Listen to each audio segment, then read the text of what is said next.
আমার মা বাবা মারা যাওয়ার পর আমি আমার মামার বাড়িতে থাকতাম। আর আমার আপন বলতে কেউ ছিল না। তারপর আমি একটা অফিসে চাকরিতে জয়েন করি। অফিসের বস একদিন সুযোগ বুঝে আমাকে, বাকিটা গল্পতেই বলছি। বাবা মার মৃত্যুর পরে মামার অভাবের সংসারে ঠাঁই মেলে আমার। তখন আমাদের কিছুই নেই। নদী ভাঙ্গনে বাড়িঘর, জমিজমা সব হারিয়ে বাবা মার সাথে শহরের ছোট একটা বাসায় উঠেছিলাম। এর মধ্যে আমার ছোট ভাইটা হারিয়ে গেল। আমার ছোট ভাইয়ার নাম ছিল রুমান। ক্লাস 9-এ পড়তো। আর আমি মাত্র ইন্টারমিডিয়েট পাশ করে অনার্সে ভর্তি হয়েছি তখন। কত স্বপ্ন ছিল ডাক্তার হব, কিন্তু ডাক্তারি পড়ার আর সামর্থ্য নেই তখন। বাবা খুব কষ্ট পেতেন কারণ ভর্তি পরীক্ষায় টিকেও ডাক্তারি পড়তে পারলাম না। আমি বাবাকে সান্ত্বনা দিয়ে যাই। আমার সান্ত্বনা মাথার উপর বটের ছায়া। বাবা মা আছে আমার। ভাগ্য আমাকে নিয়ে তামাশা করতে শুরু করে। একদিন অ্যাক্সিডেন্টে আমার বটের ছায়ারা চলে যায় না ফেরার দেশে। আমার ছোট ভাইকে হারিয়ে আমি একা হয়ে গেলাম। তারপর মামা ওনার বাসায় নিয়ে আসে। মামা এক অফিসের কর্মচারী ছিলেন। কোনো রকমের সংসার চলে যেত। 2 ছেলে মেয়ের খরচ চালিয়ে আমি তাদের উপর বাড়তি চাপ হয়ে যাই। মামা কখনো কিছু বলতেন না। কিন্তু মামি কেন চুপ করে থাকবেন? ছুটা কাজের মহিলা বিদায় হলো। ঘর ঝাড়ু, কাপড় ধোয়া, রান্না করা, বাজার করা সব এক এক করে আমার উপর পড়ে। তার মধ্যে কয়েকটি টিউশনি জোগাড় করে নিজের পড়ার খরচ জোগাড় করি। ক্লাসে তো যেতেই পারিনি, শুধু পরীক্ষার সময় পরীক্ষা দিয়ে আসি। মামি সেটাতেও আপত্তি। যতটা সম্ভব নিজের খরচ কমিয়ে টিউশনির টাকা কিছু মামির হাতে তুলে দেই। মামা সব বুঝতেন, কিন্তু মামির উপর কথা বলতে পারতেন না। ঝাড়ি খেয়ে মুখ কালো করে বসে থাকতেন। এভাবেই মামির সংসারে গায়ে খেটে পড়াশোনা শেষ করি। মামাতো ভাই বোন হিমেল আর নীলুফা মামিকে লুকিয়ে আমার কাজে অনেক সাহায্য করত। কিন্তু কথায় বলে না, অভাগী যেদিকে চায় সাগর ও শুকিয়ে যায়। আমার বেলায় ও ব্যতিক্রম হয়নি। মামার অফিস থেকে একদিন ফোন আসে, মামা খুব অসুস্থ, হাসপাতালে নেওয়া হয়েছে। মামিকে নিয়ে ছুটে গেলাম। সপ্তাহ খানেক পরে মামা বাসায় ফেরেন ঠিকই, কিন্তু প্যারালাইজ হয়ে গেছে। 2 পা অসাড়। মামার অফিসের কয়েকজন এসেছিলেন দেখতে। মামা অনেক বলে কয়ে মামার কাজটা আমাকে দিতে অনুরোধ করেন। ভাগ্য বুঝি মুখ তুলে চাইল। কি দয়া হলো ওনাদের, আমাকে চাকরিটা দিয়ে দিল। সেই অফিসের বস রাফি। আমি মামার পোস্টেই জয়েন করি। একদিন একটা ফাইল নিয়ে হুট করেই রাফির কেবিনে ঢুকে পড়ি। যা দেখলাম তার জন্য প্রস্তুত ছিলাম না। এই অফিসের একটা মেয়ে রাফির সাথে বসে হাসি হাসি গল্প করছে, মনে হয় যেন তারা দুজন দুজনকে খুব ভালোবাসে। আমি দেখেই মাথা নিচু করে দাঁড়িয়ে আছি। এই মেয়ে, নক না করে আমার কেবিনে ঢুকার সাহস হয় কি করে তোমার? রাগে গড়গড় করতে থাকে Rafi. I am sorry sir, ভুল হয়ে গেছে। আসলেই আমি অন্যমনস্কভাবেই নক করতে ভুলে গেছি।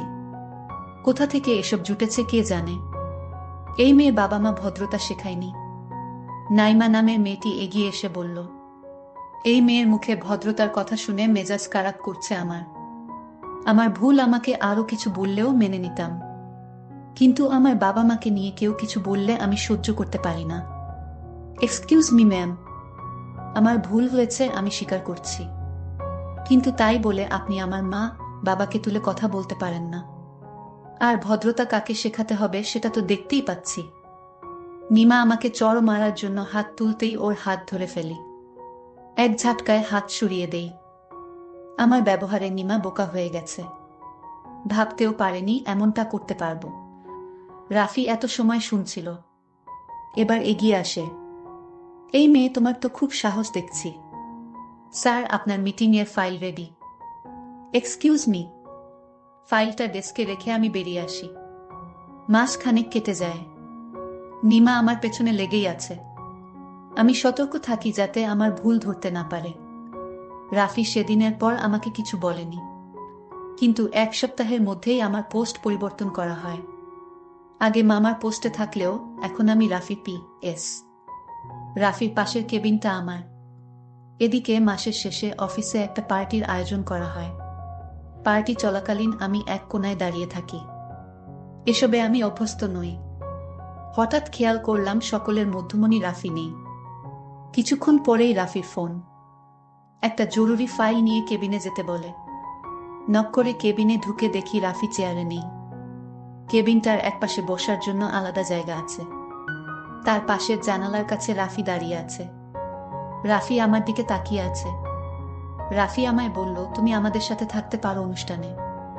আমি বললাম, কখনোই না, আমি এসব অনুষ্ঠানে জয়েন থাকি না। আমার এসব অনুষ্ঠান ভালো লাগে না। আমি একটা জরুরি ফাইল জমা দিতে এসেছি এবং আমার এই মাসের বেতনটা দিলে খুব উপকার হতো। তখন আমাকে রাফি বলল, দেখো, বেতন তোমার কাল নিতে হবে। আজ বেতন দেওয়ার কোনো সুযোগ নেই। আমি বললাম, তাহলে আমি বাসায় চলে যাই। রাফি তখন রাগ দেখিয়ে বলল, এই তুমি কি ভাবছো এমনি এমনি টাকা দিয়ে দিব? কখনো না। আমার পিএস, আমি যখন তোমাকে ছুটি দিব তখন তোমার বাড়িতে যেতে হবে, তার আগে না। আমি বললাম, স্যার দেখুন, রাত হয়ে গেছে, তাছাড়া এখন তো আমার কোনো কাজ নেই, বিশেষ করে অফিসের কোনো কাজ নেই। এখন অফিসের সবাই মিলে আপনারা অনুষ্ঠান করছেন। আমি চলে যাই, প্লিজ আমাকে ছুটি দিয়ে দেন। রাফি বলল, এক কথা আমি বারবার বলি না, আর শুনতেও পছন্দ করি না। আমি তখন রাফিকে বলেছিলাম, দেখুন, আমার মামার জন্য ঔষধ নিয়ে যেতে হবে। আমি ঔষধ নিয়ে গেলে মামা খাবে, তারপর ঘুমাবে। অসুস্থ শরীরে মামা নিয়মিত ওষুধ না খেলে মামার সমস্যা হবে। এইদিকে মামা রাফির মোবাইলে কল করেছিল। রাফি ফোন রিসিভ করল না। মামা চিন্তায় পড়ে গেল, মেয়েটা এখনো আসছে না কেন। মামা মামিকে বলল, তুমি অফিসে একটু খোঁজ নিয়ে দেখো তো। রাত প্রায় 12টা বাজতেছে। মামি একটা সেজনি করে সোজা অফিসে চলে আসে। এসে মামি দেখল আমি ক্লান্ত শরীর নিয়ে দাঁড়িয়ে আছি। মামি আমাকে জিজ্ঞেস করল, কিরে মা, তুই এখনো বাড়ি ফিরিস না কেন? তোর মামা চিন্তায় পড়ে আমাকে অফিসে পাঠিয়েছে। মামি মামার পোস্ট থেকে আমাকে বাতিল করে রাফি স্যারের পিএস করেছে। আর তাই যতক্ষণ অনুষ্ঠান চলে রাফির সাথে আমার থাকতে হবে। মামি তখন রাফি স্যারকে বলল, মেয়েটাকে ছুটি দিয়ে দাও, রাত অনেক হয়েছে। রাফি তার জবাবে বলল, দেখুন, এরকম করলে কিন্তু আমি ওকে চাকরিতে রাখতে পারবো না। ঠিক আছে, আজ ছুটি দিয়ে দিলাম, নেক্সট টাইম এমন করলে আমি চাকরিতে রাখতে পারবো না। ঠিক আছে। তারপর মামি আমায় বাসায় নিয়ে ফিরল। মামা বলল, মা কি হয়েছে, এত রাত হলো কেন? মামাকে আমি সবকিছু খুলে বলি, কিন্তু কিছু করার নেই, আমার মামা অচল চলতে পারে না। আর এখন যদি আমি এই চাকরিটা না করি তাহলে মামাকে দেখাশোনা করার মতো কেই থাকবে না। তাই বাধ্য হয়ে আমার চাকরিটা করতে হলো। আমি মামাকে বললাম, মামা তুমি কোনো চিন্তা করো না, আমি আছি, আর সব ঠিক হয়ে যাবে। এরপর দিন অফিসে গেলাম। রাফি স্যার আমায় তার রুমে ডাকলো আর বলল, দেখো, কাল একটা প্রজেক্টের কাজে আমার শহরে যেতে হবে, তোমার আমার সঙ্গে যেতে হবে একদিনের জন্য। আমি বললাম, ঠিক আছে। আজ আমায় রাফি স্যার তাড়াতাড়ি ছুটি দিয়ে দিল আর বলল, কাল সকাল সকাল আসতে হবে। তাই পরদিন সকালে আমি অফিসে গেলাম। স্যার বলল, তোমার কিছু কাপড় চোপড় নিয়ে নাও, কারণ আজ না ফিরতে পারলে আমাদের থাকতে হবে। আমি আশ্চর্য হয়ে গেলাম, আজ শহরে থাকতে হবে? আমি মামাকে ফোন দিয়ে বললাম, মামা, আমি আজ বাড়িতে ফিরতে পারবো না, কারণ স্যারের সাথে একটা প্রজেক্টে কাজ করতে হবে, নইলে কোম্পানির অনেক টাকা লস হয়ে যাবে। মামা বলল, কি আর করবি মা, চাকরি বাঁচাতে হলে তোকে যেতেই হবে। আর শোনো মা, কোনো সমস্যা হলে ফোন করে আমাকে জানাস, ঠিক আছে? মামা, ওকে, ভালো থেকো। তারপর প্রাইভেট কার করে রওনা হলাম চট্টগ্রামে। স্যার আর আমি পিছনের সিটে বসলাম। স্যার মাঝে মাঝে আমার দিকে এক অন্যরকম দৃষ্টিতে তাকিয়ে থাকত। আমি তখন স্যারের হুঁশ ভাঙানোর জন্য বললাম, স্যার আপনার ছেলে মেয়ে কয়জন? স্যার তখন জবাবে বলল, আমার কোনো ছেলে মেয়ে নাই, আমি একা, আমি এখনো বিয়ে করিনি। দেখো, তুমি আমার পার্সোনাল বিষয় নিয়ে কোনো প্রশ্ন করবে না। তুমি আমার পিএস আর পিএসআর মতোই থেকা। ঠিক আছে স্যার, আমি আপনাকে আর কোনো প্রশ্ন করব না। রাফি স্যার তখন আমাকে জিজ্ঞেস করল, তুমি তোমার মামার জন্য চাকরি করছো কেন? তোমার মা বাবা ভাই বোন নেই? আমি বললাম, না, আমার মামা মামি ছাড়া এই দুনিয়ায় আমার কেউ আপন নেই। গল্প করতে করতে আমরা চট্টগ্রাম পৌঁছে গেলাম। রাত হয়ে গেল। স্যারের চট্টগ্রাম একটা অফিস আছে, থাকা খাওয়া দাওয়ার সব ব্যবস্থা আছে হোটেলের মতোই। আমি এবং রাফি স্যার রাতের খাবার খেয়ে আলাদা রুমে ঘুমাতে গেলাম। রাত যখন 1টা বাজে, রাফি স্যার তখন আমার রুমে টোকা দিল আর বলল, অরুণ, দরজাটা খুলো তো, তোমার রুমে আমার একটা অফিসের ফাইল রয়েছে। আমার রুমে রাফি স্যার আসলো আর বলল, শোন অরুণ, তোমার জন্য একটা গুড নিউজ আছে। আমি বললাম, বলুন স্যার। একথা বলতেই আমার মোবাইলে মামির ফোন আসে। মামি বলল, তোমার মামাকে হাসপাতালে নিয়ে আসলাম, তোমার মামা আবার স্ট্রোক করেছে। আমি হাসপাতালে আছি। ডাক্তার বলেছে 2 লাখ টাকা জমা না দিতে পারলে তোমার মামাকে বাঁচানো যাবে না। আমি বললাম, মামি তুমি চিন্তা করো না, আমি টাকার ব্যবস্থা করছি। তখন আমি রাফি স্যারের কাছে অনুরোধ করে বললাম, স্যার আমার মামাকে বাঁচাতে হলে 2 লাখ টাকা জরুরি লাগবে। প্লিজ আমাকে টাকাগুলো দেন, আমি চাকরি করে শোধ করে দেব। রাফি তখন আমাকে বলল, দিতে পারি একটা শর্তে। আমি বললাম, কি শর্ত? আমি সব শর্ত আমি মানব। রাফি তখন আমাকে কুপ্রস্তাব দিল। আমি বললাম, স্যার অন্য কিছু বলুন। স্যার তখন বলল, এটাই আমার চাওয়া, যদি রাজি থাকো তাহলে আমি তোমাকে 2 লক্ষ টাকা দিতে পারি। আমি কোনো উপায় না পেয়ে বললাম, মামাকে বাঁচাতে হলে আমার এখন রাজি হওয়া ছাড়া কোনো উপায় নেই। মনে মনে চিন্তা করলাম, আগে টাকাগুলো নেয় তারপর দেখা যাবে। আমি রাফিকে মিথ্যা কথা দিলাম, আমি রাজি। আমি রাফি স্যারকে বললাম, স্যার আগে টাকাগুলো দেন, আমি আমার মামাকে বাঁচাই, তারপর আপনার বিষয়টা আমি দেখব। রাফি তখন ব্যাংক চেক দিল। আমি টাকা তুলে মামা যে হাসপাতালে আছে সেই হাসপাতালে আসলাম। মামি বলল, মা তুই এত টাকা কোথায় পেলে? আমি বললাম, আগে মামা সুস্থ হোক তারপর সব বলছি। মামাকে 3 দিন হাসপাতালে থাকতে হলো, তারপর মামাকে সুস্থ করে বাড়িতে নিয়ে আসলাম। পরদিন রাফি আমাকে ফোন করলো আর বলল, কি তোমার মামার অবস্থা কি? আমি বললাম, ভালোই আছে এখন। রাফি তখন বলল, তুমি কাল অফিসে এসো, তুমি কি ভুলে গেছো আমার টাকার কথা? আমি বললাম, না ভুলিনি, আমি কাল আপনার অফিসে আসব, আপনি কোনো চিন্তা করবেন না। পরদিন আমি অফিসে গেলাম। রাফি স্যার আমাকে তার রুমে ডাকলো আর বলল, আমরা যে প্রজেক্টটা সাইন করেছি সেই প্রজেক্টটা নিয়ে আসো। আমি অফিসে ফাইল নিয়ে যেতেই রাফি স্যার আমাকে বলল, বসো। আমি বসলাম। রাফি স্যার বলল, আমার কাছ থেকে তুমি যে টাকা নিয়েছিলে যে কাজের বিনিময়ে, সেটা কি করলে? রাফি স্যার আমার দিকে তাকিয়ে বলল, কি উত্তর দিচ্ছ না কেন? আমি বললাম, স্যার আপনার টাকা আমার বেতন থেকে কেটে রেখে দিবেন। রাফি স্যার রাগান্বিত হয়ে বলল, এটা তো কথা ছিল না। আমি বললাম, আমি আপনাকে মিথ্যা সান্ত্বনা দিয়ে টাকাগুলো নিয়েছি, আপনি যে প্রস্তাব আমাকে দিয়েছেন সেটা সম্ভব না, আপনার টাকা আমি ফেরত দিয়ে দিব। রাফি স্যার বলল, তাহলে এই মুহূর্তে টাকাগুলো দেন। আমি বললাম, স্যার কেমনে দিব এই মুহূর্তে, আপনার কি মাথা ঠিক আছে? রাফি স্যার আমার কথা সহ্য করতে না পেরে আমাকে চড় মারতে চেয়েছিল, কিন্তু আমি তার হাতটা ধরে উল্টো রাফি স্যারকে একটা থাপ্পড় মেরে দিলাম।